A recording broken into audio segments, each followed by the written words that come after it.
Ranking Member and distinguished members of this committee, thank you for this opportunity to discuss H.R. 2403, the Menstrual Hygiene Products in Federal Buildings Act, and H.R. 1882, the Menstrual Equity for All Act of 2019. Before I get to my legislation, I want to also thank this committee for your continued support of the critical issue of combating aviation noise, an issue that's so important in my district of Queens.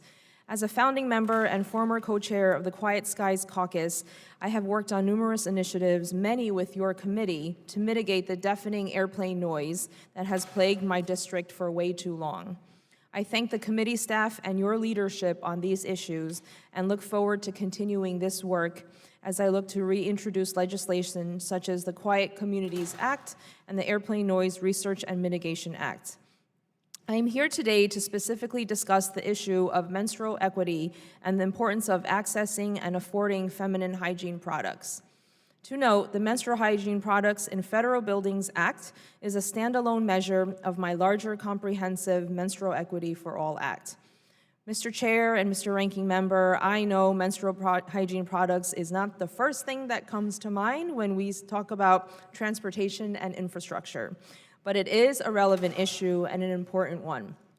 Access to safe, affordable menstrual hygiene products is a basic need and a health care right for 51% of the U.S. population.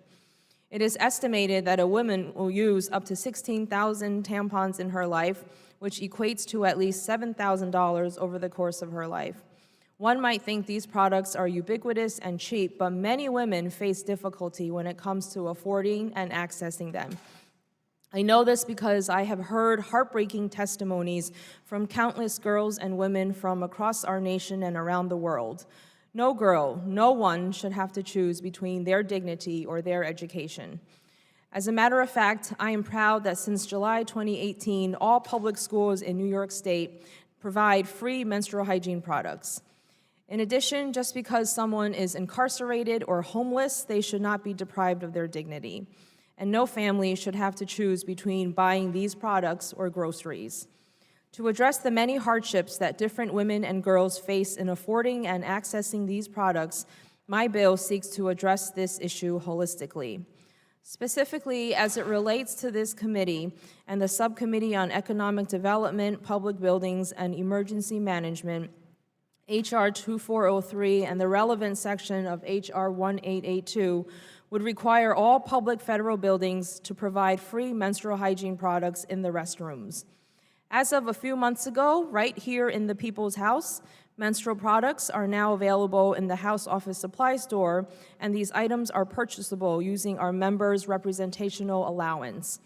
I was proud to have worked with my colleagues, Congressman Sean Patrick Maloney, a member of this committee, Congressman Debbie Wasserman Schultz, and Congresswoman Norma Torres to make this positive change for our staff and visitors.